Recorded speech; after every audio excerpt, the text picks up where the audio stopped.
Bonjour, je vous retrouve pour le challenge proposé par Angie Lumière des Étoiles, dont vous pourrez retrouver toutes les instructions dans la barre d'informations.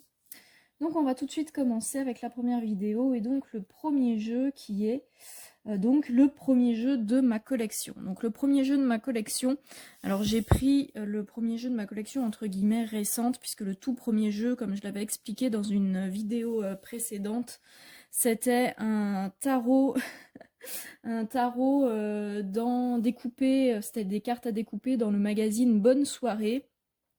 Et c'était les 22 arcanes majeures du Marseille, me semble-t-il, et ça remonte vraiment à...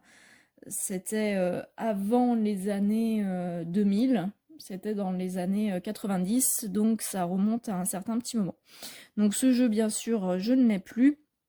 Et donc le tout premier jeu de ma collection, c'est celui-là, c'est l'Oracle du peuple animal de Arnaud Rioux, que j'adore, que je trouve tellement bien. Voilà, et notamment ce qui me plaît beaucoup, c'est la vision de Arnaud Rioux, qui pour moi correspond totalement. Bon, les cartes sont un petit peu... on voit qu'elles ont été bien utilisées. Les illustrations,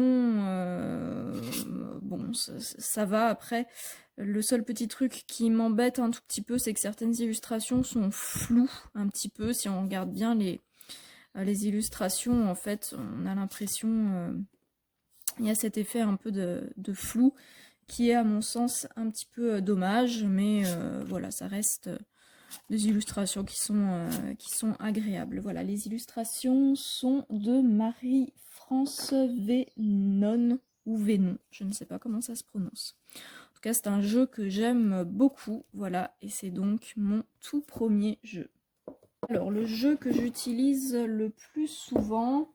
Alors, j'ai pris, en fait, le jeu que j'ai... Alors, c'est plus celui que j'utilise souvent en ce moment, mais c'est celui-là que je vais présenter, parce que c'est aussi un jeu que j'aime énormément. Et c'est, je pense, sur la totalité de mes années de cartes, c'est celui-là que j'ai le plus utilisé. C'est le tarot des chats mystiques, que j'adore. C'est une cliente, une amie qui me l'a offert. Et je l'adore. Je trouve les illustrations, mais alors magnifiques. Et alors, mince, par contre, il y a du reflet.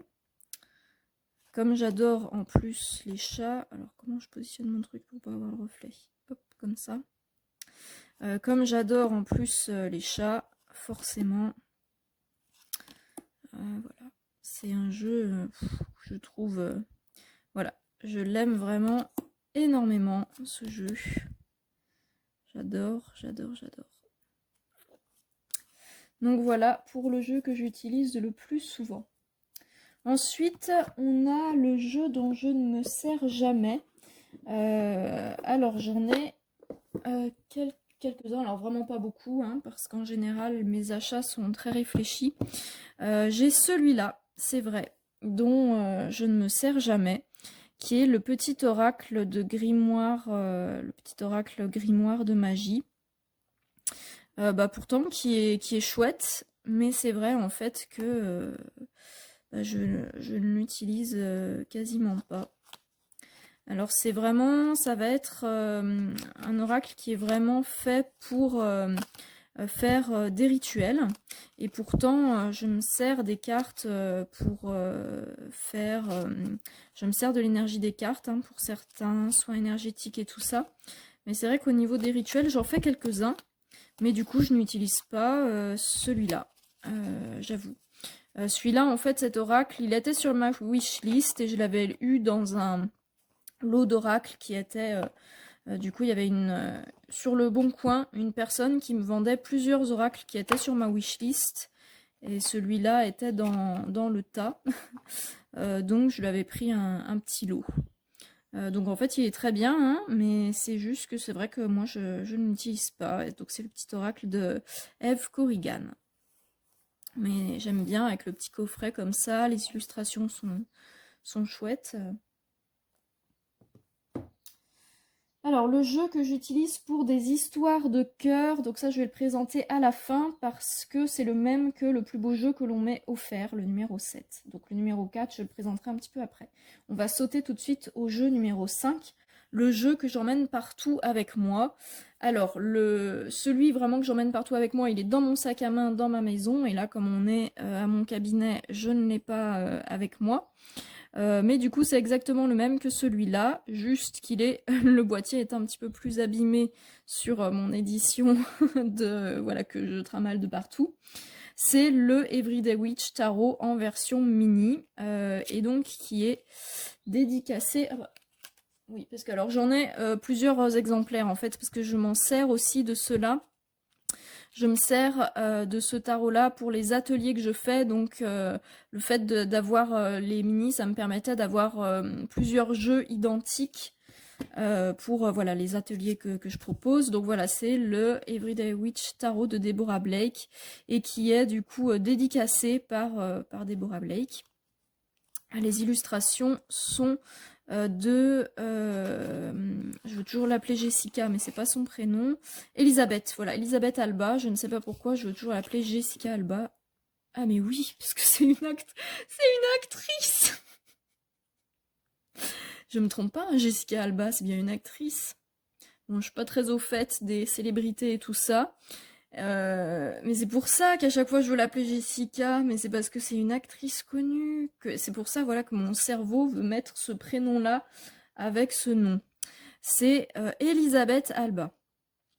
Voilà, et j'aime beaucoup en fait le Everyday Witch Tarot. J'ai également la version grande de chez Arcana Sacra que j'adore hein, et que j'utilise beaucoup. Je le trouve vraiment très parlant. Vraiment très chouette à utiliser en intuitif. C'est pour ça que la version mini, donc qui n'a pas de livret qui l'accompagne, je la trouve très chouette. Et voilà, j'adore. En plus, bien sûr, sur le thème des sorcières et avec le fait qu'on a des petits chats du coup à chaque fois de présent sur quasi toutes les cartes. Voilà, moi j'adore les chats. J'ai plein de petits chassistants, donc forcément j'adore. Donc voilà pour le jeu que j'emmène partout avec moi. C'est le Everyday Witch en version mini. Il est vraiment super pratique et il est vraiment tout petit hein. C'est-à-dire que pour d'autres personnes qui connaissent des mini, donc pour vous montrer, hop, je me saisis pour ceux qui connaissent et qui l'ont, le mini Lily White. Voilà, il est encore plus petit que le mini le Lily White en mini. Voilà. Hop. Ensuite, le jeu qui m'a le plus déçu. Alors c'est vrai que je n'aime pas trop parler des jeux qui m'ont déçu parce que je n'aime pas critiquer du coup le travail d'autres personnes. Parce que ce n'est pas parce que un jeu ne me correspond pas à moi que ça n'est pas un jeu où la personne qui l'a créé a passé du temps, y a mis sûrement tout son cœur. Donc voilà, c'est vrai que j'aime pas trop parler du coup des jeux qui ne me plaisent pas. Parce que très souvent en fait il y a beaucoup de temps, d'énergie, d'amour qui est mis derrière un projet. Donc voilà, et puis ce n'est pas parce qu'un jeu à moi ne me correspond pas, ne me plaît pas, que ça n'est pas, voilà, ça ne vient pas toucher sa valeur, la valeur du projet, la valeur du jeu, c'est juste qu'à moi il ne me correspond pas. Alors je vais quand même en présenter un parce que son auteure est américaine, donc je pense qu'elle ne tombe, combien même ce serait une autrice française, voilà, je pense qu'il y a très peu de chance pour que ça vienne toucher la personne. Donc voilà, c'est juste que moi ce jeu-là ne me correspond pas, donc c'est un jeu que j'ai acheté sur Etsy, et je ne me souviens plus, alors le nom du coup du petit magasin, je crois que c'est The Dark Forest ou un truc comme ça. Et donc c'est un tarot, c'est un rider, mais en version vieillie comme ça. Et alors donc ce qui fait que ça m'a déçue, alors il y a deux choses qui m'ont déçue. Déjà le fait que moi j'étais habituée à de l'auto-édition entre guillemets de grande qualité. Donc c'est vrai qu'à l'époque où j'ai acheté ce jeu, les jeux auto-édités que je connaissais c'était principalement ceux de Célia Melesville. Et voilà, en termes de jeux auto-édités c'est quand même des jeux qui sont d'une grande qualité. Et donc c'est vrai que quand je suis tombée sur ce tarot là, et ben en fait je m'attendais à une qualité auto-éditée un petit peu du même style. Et là on est sur des cartes qui n'ont pas du tout, il n'y a pas de finish sur les cartes. Je me demande même en fait quand je l'ai reçu, alors je ne sais pas si c'est le cas, mais moi ça me donne cette impression là, que c'est imprimé carrément, que c'est pas de l'auto-édition, que c'est du homemade presque. Que la personne a pris du papier cartonné, a imprimé ses trucs et voilà. En tout cas au niveau de la qualité de carte, personnellement je m'attendais à autre chose, donc c'est pour ça que j'ai été un peu déçue. Le dos est joli par contre, hein, mais c'est vrai que bon, le toucher est, par rapport à mes critères, moi je ne me trouve pas agréable.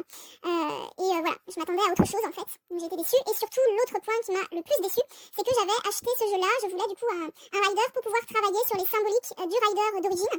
Et donc c'est pour ça que je l'avais acheté. Et en fait, ce jeu, eh bien au niveau des images, il y a des parties de l'illustration qui sont coupées sur certaines cartes.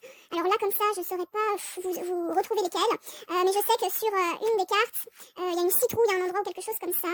Est-ce que c'est pas sur celle-là? Peut-être que c'est sur celle-là, je sais pas. Ou c'est peut-être sur l'impératrice, je sais plus. Mais en tout cas, il y a une carte où il y a voilà, sur les bords au niveau, c'est peut-être celle-là, mais c'en est peut-être une autre.